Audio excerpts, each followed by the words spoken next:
There's a man sitting alone in his garage right now, watching 11 strangers kick a ball on a screen, crying, and he would not trade that moment for anything in the world.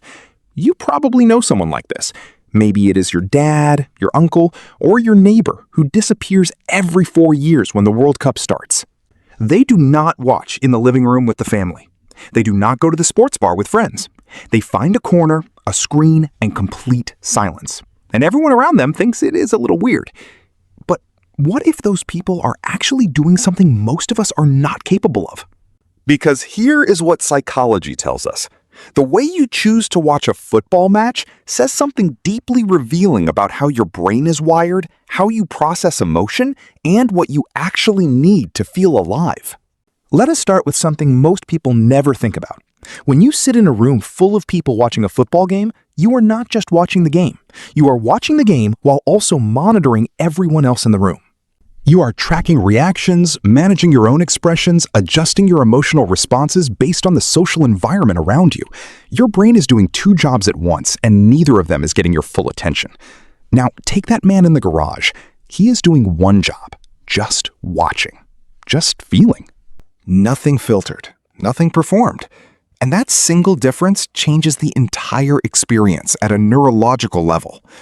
Psychologists call this emotional labor. Every social situation demands a version of it. You laugh a little less than you want to. You hold back the tears. You do not scream as loud as your body wants to because 20 other people are sitting right next to you, judging every reaction you have. Most of us do this automatically without even realizing it. We have been doing it since childhood. Fit in. Do not be too much. Control yourself. The person in the garage has quietly decided to stop doing that. And that is not a small thing. There is a concept in psychology known as optimal stimulation level. Every human being has a personal threshold for how much sensory and social input they can handle before their nervous system starts working against them instead of for them. For highly sensitive people, and research suggests this is roughly 30% of the population, a crowded room during a high-stakes football match is not exciting. It is overwhelming. The noise, the unpredictability, the social pressure, the competing conversations, all of it stacks up. And instead of enhancing the experience, it blocks it entirely. These are not antisocial people. That is the misunderstanding that follows them everywhere. They do not hate people. They simply experience the world at a higher volume than most. Every emotion hits harder. Every moment of tension in a match feels physically real to them in a way that is difficult to explain to someone who does not experience it. So they build themselves a controlled environment where they can actually feel what they came to feel. The garage is not a hiding place. It is a laboratory. And here is where something remarkable happens inside that space. When you remove the social audience, a psychological phenomenon called self-presentation pressure disappears completely. Normally, your brain dedicates enormous resources to managing how others perceive you in real time. Remove the audience, and suddenly all of that mental energy redirects toward the experience itself. Focus sharpens. Emotion deepens. The game becomes something closer to meditation than entertainment. Sports psychologists have studied this in athletes for decades. Peak performance almost always happens in a mental state called flow, where self-consciousness drops away entirely and pure engagement takes over. What the garage watcher has accidentally engineered for themselves is the spectator version of that exact state. Think about the last time you were so absorbed in something that you completely forgot where you were. That is not escapism. That is your brain operating at its highest level of presence. Most people chase that feeling their entire lives and never reliably find it. Some people find it alone, in a garage, during extra time. Now let us talk about ritual, because this is something that gets dismissed far too quickly. The garage watcher almost always has one. The same chair, the same snacks, the shirt they only wear during matches, the specific way they set up the room. To outsiders, this looks obsessive or strange.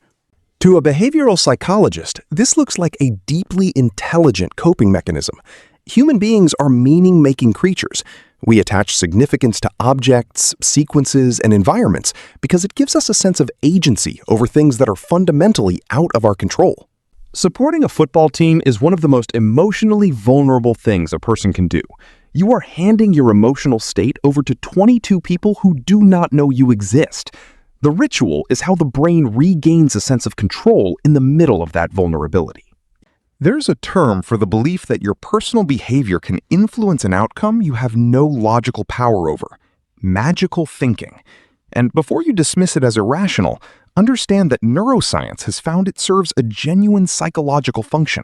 It reduces anxiety. It increases focus. It creates a sense of participation. The man in the garage genuinely believes that sitting in the right chair, wearing the right shirt, and not moving during a penalty kick gives his team a better chance. And in a very real sense, it does, because it gives him a better chance. It keeps him calm.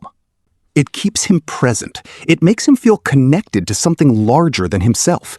That connection is the thing underneath everything else we have talked about. Because why do people care so deeply about football in the first place? Why does a grown adult cry alone in a garage over a game played by strangers in another country? The psychologist Daniel Wan has spent decades studying sports fandom, and what he found challenges everything we assume about it. High levels of sports identification, meaning the degree to which a person ties their sense of self to a team, are consistently linked to higher self-esteem. Lower rates of loneliness, greater sense of belonging, and stronger community ties. The person who seems to care too much about football is often someone who has found through sport what many people search for their entire lives: a group to belong to, an identity larger than their individual circumstances.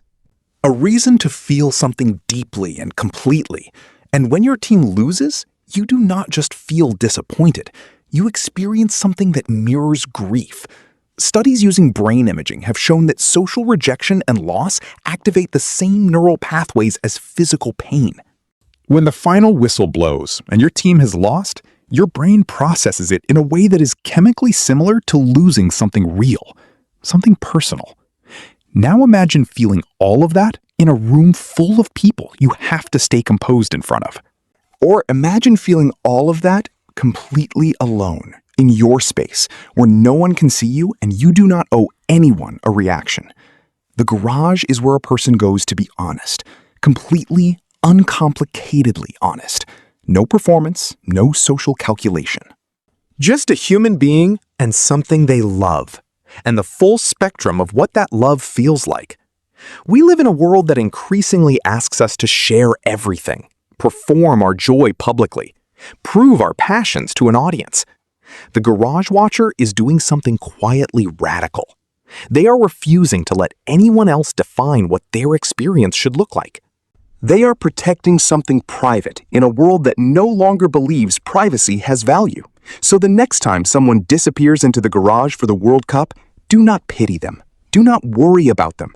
Do not assume they are lonely or antisocial or missing out on something.